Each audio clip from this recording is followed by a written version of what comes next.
comprometimento do governo com as políticas de mobilização dos recursos do pré-sal para a educação e saúde públicas.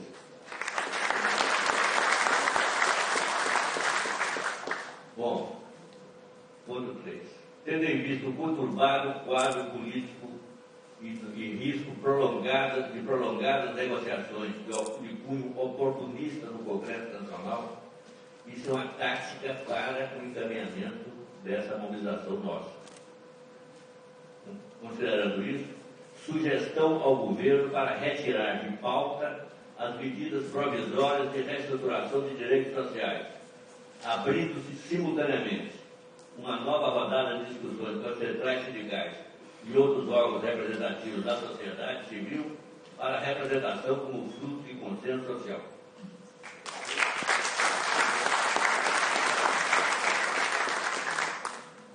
Agora, presidente, eu acho que ele deveria convocar o pessoal da mesa para uma apresentação 5 minutos cada um. Nós temos um momento.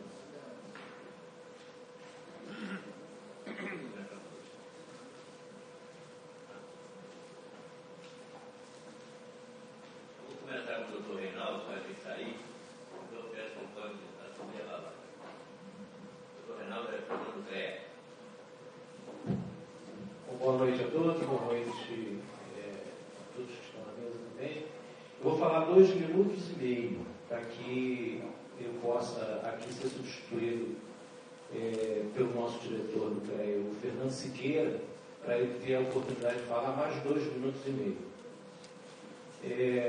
Eu estou saindo aqui hoje para uma reunião amanhã com todos os presidentes de CREA, levando um manifesto e atualizando as informações que estão sendo colocadas aqui no Clube de Engenharia. E tudo que está rodando em torno. Nós temos que ser mais práticos e pragmáticos em relação a essa questão. Se a cadeia da engenharia for desmontada nesse país, o país quebra. E estão começando a quebrar o país até pelo sistema de partilha, como foi o sistema de Libra, que interessa fazer dessa forma ao capital internacional. Se o dólar chegar a 140 dólares, o Brasil tem direito a ficar com mais 5% do que ele tem além dos 42,5%. Mas se cair a 60 dólares, o Brasil tem que devolver quanto se quer? Hein, Fernando? Quanto é que tem que devolver? 30%? Cai para 31%. Ou seja, então, é desleal isso. Enquanto a Noruega fica com mais de 80% do petróleo que é produzido, que tem um fundo soberano de 900 bilhões de euros.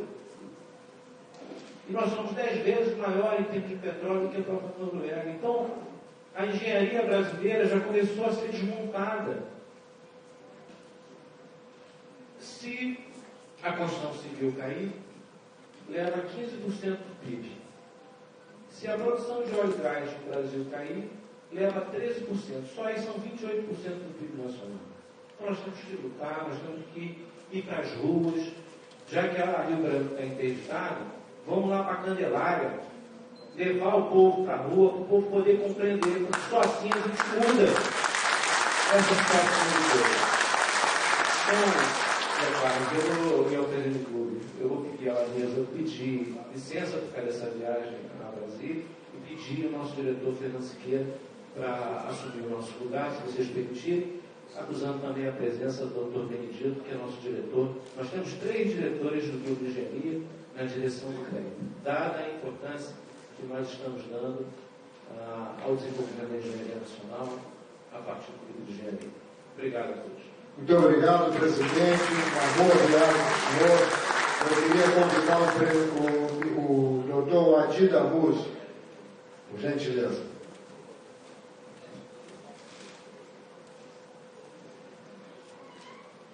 Senhor presidente, senhores componentes dessa mesa, meus senhores, ontem nós tivemos um grande ato, a Associação Brasileira de Imprensa, no mesmo objetivo, no mesmo sentido que esse ato está sendo realizado aqui hoje, em defesa da Petrobras. Eu, basicamente, vou reiterar o que eu disse ontem. Acho que hoje defender a Petrobras é defender o Estado democrático de direito, que está sob ameaça nesse momento em nosso país. Eu vejo algumas atitudes em relação à condução desse processo, que são atitudes antipatrióticas, antinacionais. Eu não sei onde o condutor desse processo e os jovens procuradores da República que estão instaurando a ação penal, né, verdadeiros são meninos muito bem preparados, né, passaram um concurso muito difícil, mas completamente irresponsáveis, não sabem com que estão brincando, estão manejando noções jurídicas ao arrepio de tudo aquilo que nós aprendemos nos bancos da Faculdade de Direito. Eu perguntei a alguns colegas se alguns princípios que me ensinaram nos bancos da faculdade continuam em vigor. Eu fui ver a Constituição, continua, mas, enfim, quem sabe tenham sido revogados aí por alguma emenda constitucional, eu não fui informado. O princípio da ampla defesa continua em vigor. O princípio do devido processo legal continua em vigor.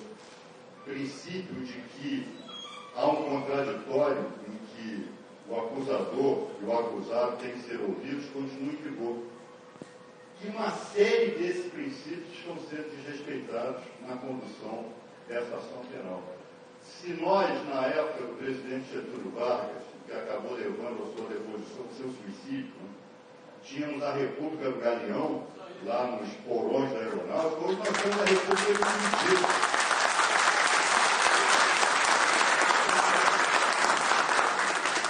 Eu tenho conversado com alguns colegas, há uma série de irregularidades nesse processo.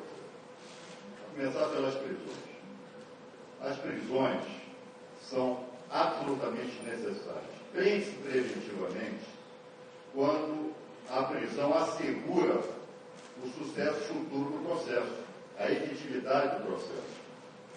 Não havia nenhuma necessidade de prender, como não está havendo nenhuma necessidade de manter essas pessoas presas. E também é inexplicável que o habeas corpus, que já foi proposto perante o Supremo Tribunal Federal, relator ministro Teori Zavascki, que há mais de um mês, ou há quase 2 meses, até hoje foi sequer apreciado. Eu não quero acreditar que o ministro Zavascki esteja com medo da chamada opinião pública, porque isto hoje mexe medo de todo mundo. O que nós estamos acompanhando no país hoje é um recrudescimento de ações verdadeiramente fascistas,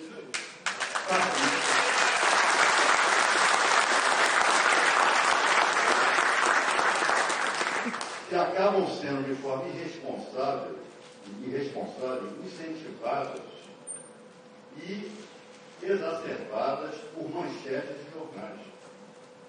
Estamos vendo uma greve de caminhoneiros parando o abastecimento da população brasileira, e por mais justas que venham a ser as reivindicações desses trabalhadores, desses caminhoneiros, eles não têm o direito de paralisar o país. Nós vamos chegar agora ao Chile, a greve de caminhoneiros que contribuiu para a queda de Allende.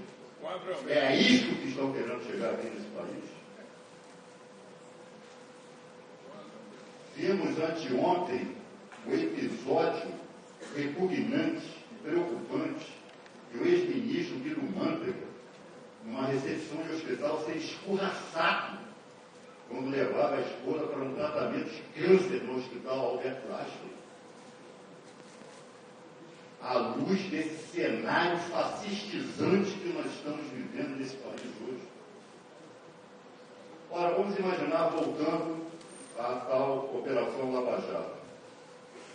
Primeiro prendem as pessoas, prendem, e depois negociam a delação premiada. O perfil dessas pessoas são grandes executivos, podem estar envolvidos em desvios? Podem estar envolvidos em desvios. Mas o processo penal, o processo civil, o processo do trabalho, ele requer provas.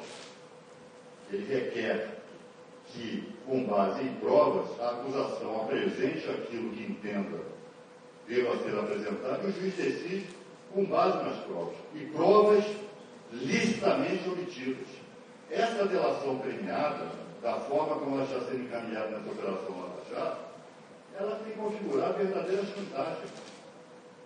Chegam lá para os caras, olha só, a próxima vem para cá vai ser sua mulher, a próxima vem para cá vai ser sua filha.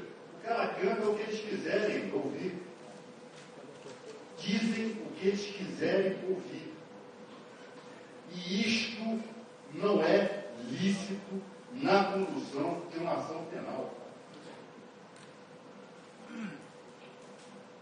O perfil dessas pessoas são pessoas que não aguentam esse tipo de situação, esse tipo de pressão. Não são o Apolô de Carvalho, que resistiu bravamente à tortura do boicote. Não se trata disso, não.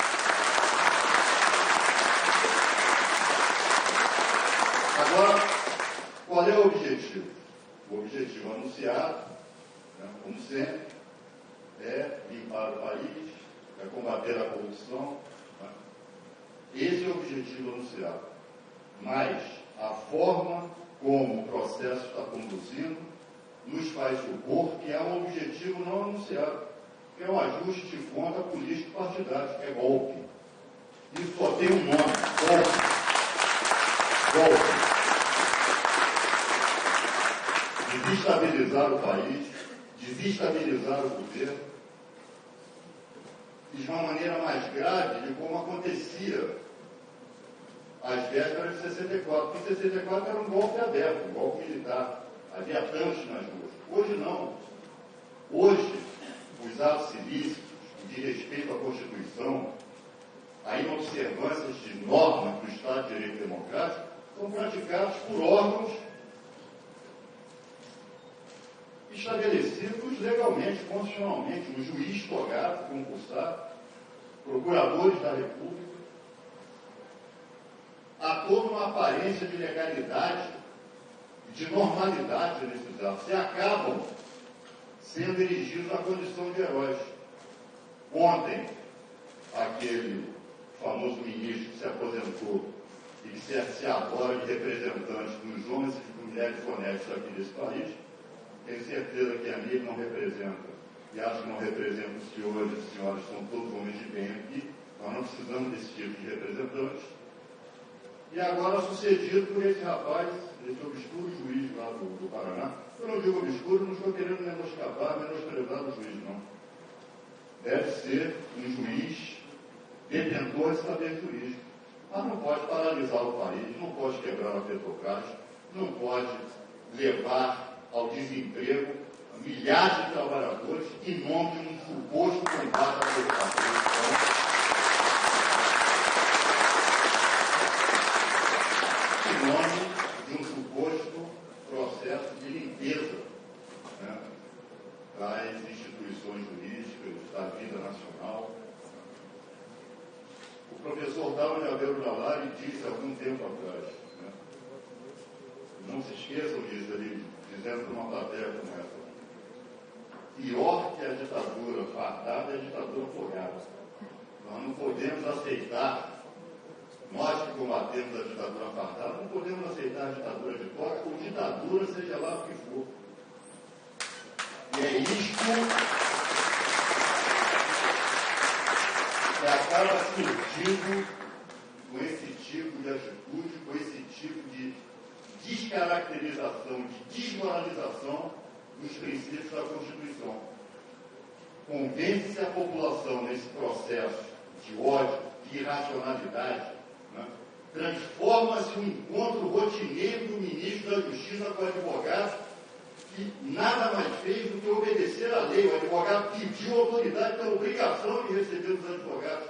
Trata-se isso como algo anormal, um acompliciamento do ministro da Justiça o mal feito na Petrobras. É assim que estão desinformando e deformando a consciência de segmentos importantes da população brasileira. E isso é inaceitável, isto é antidemocrático, e isto constitui elemento de desrespeito à ordem constitucional do Estado Democrático de Direito. Então, eu quero dizer aqui, a vocês, já encerrar minha fala, já deve ter me estendido há muito tempo, é que eu me sinto às vezes envergonhado em que a gente do direito age dessa forma. Mas o que me consola é que toda vez que alguém aqui nesse país pensar em direito, pensar em ordem jurídica, não vai se lembrar da República de Curitiba, vai se lembrar da hora dos advogados do Brasil, vai se lembrar de Sobral Pinto, vai se lembrar de Evandro Lins Silva, vai se lembrar da eles que desceram os porões, alguns deles por lá ficaram para defender a democracia, para defender a ordem jurídica do Estado Democrático de Direito, que é o que está sob ameaça nos dias de hoje. Mas eu tenho a certeza absoluta que nós que aprendemos a combater a ditadura aberta, vamos saber combater essa ditadura com aparência de democracia, com aparência de respeito, de cobrança ao respeito à lei, que está sendo urdido a partir de Curitiba. Tenho a certeza absoluta que os trabalhadores, a OAB, o CREA, os sindicatos, as donas de casa, não deixarão mais uma vez o fascismo se instalar no Palácio do Planalto. Muito obrigado.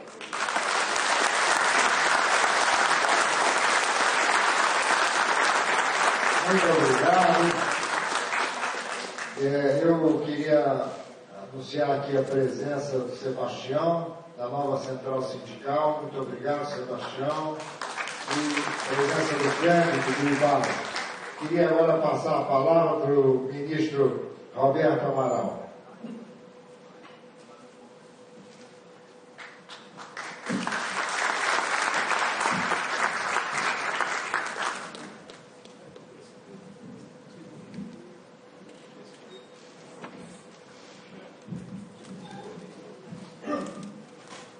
Senhoras e senhores, presidente, muito obrigado pelas suas referências que me chamou a mesa. Eu digo que estamos aqui para defender a Petrobras, estamos aqui para defender a soberania nacional, estamos aqui para defender a empresa nacional, estamos aqui para defender. Eu não gosto de ficar assim. Nós estamos aqui para fazer a defesa ampla da sociedade brasileira. Mas nós sabemos que o que está em jogo aqui é apenas a Petrobras. Há uma frase de Marx que é repetida pela metade. A história não se repete. Aliás, essa comparação para Marx e Hegel, Marx disse, repetindo Hegel, que a história não se repete, mas que Hegel se esqueceu de dizer que ela se repete sim. Uma vez com farsa, outra vez com tragédia. Eu já vivi bastante para ver muito em tempos passados do que nós estamos vivendo hoje. Eu não quero voltar a viver o que eu vivi nos anos 50 e nos anos 60.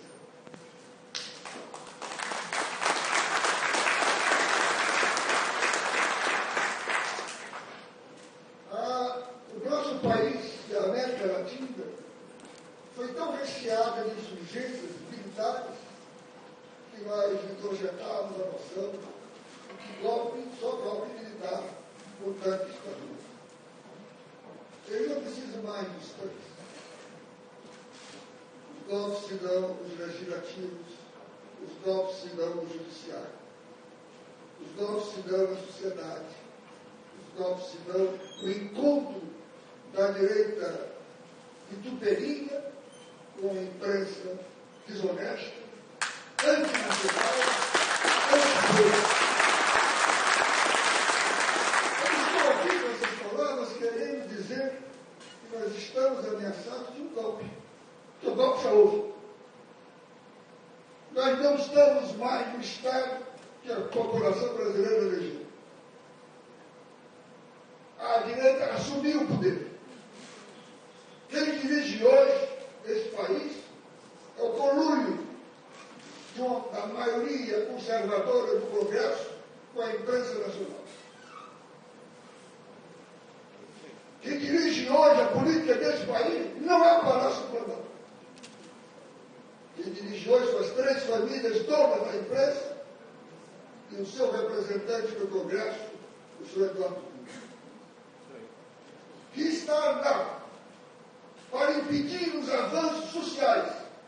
Ele não estará apenas por ser corrupto, ele estará porque é competentíssimo para fazer a política da direita. Ele estará para impedir os avanços sociais. Ele estará para representar o que é de atraso do primitivismo fundamentalista religioso. Ele estará fundamentalmente para impedir a reforma política. Há uma nova correlação de forças neste país. E desta correlação de forças, nós, o povo brasileiro, fomos afastados. E compete a nós nos conformarmos com este afastamento ou não. Compete a nós reagir ou não. Compete a nós dizer que estamos dispostos a viver o novo 24 de agosto ou o novo 1º de abril. Nós precisamos. Esse ato é importantíssimo. O ato de ontem foi importantíssimo. Esse manifesto, se assim posso chamá-lo, Zé Carlos, é importantíssimo. O fato de nós termos aqui 100 e poucas pessoas, ou mais ou menos, não é relevante. O relevante é que nós estamos aqui e começamos a agir. E só há uma possibilidade de reverter este quadro. É a unidade do povo brasileiro.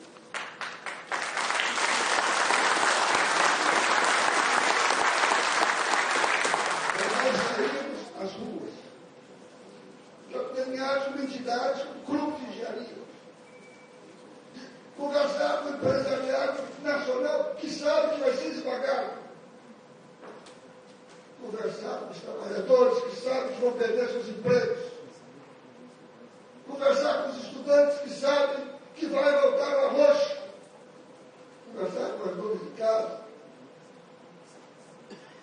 E mostrar que a campanha contra a Petrobras se objetiva atingir a Petrobras e já atingiu no fígado. Se essa campanha não tem esse objetivo, tem, mas tem outro. Mudar os rumos da política brasileira, revogando a decisão política que este povo tomou no segundo turno das eleições. Há um esforço de desestabilizar a economia, de desestabilizar a ordem, de desestabilizar o governo, de desestabilizar a política. Destruir a política. Novamente, pelos salvadores da pátria, para subir o governo, para subir a direção. Não importa, eu não sei se eu estou fazendo entender, pode ficar o Joaquim ou o Manuel no Palácio do Planalto, contanto que a política seja ditada por eles. E isso é que é o golpe. Eu sei, acho que eu passei dos 5 minutos.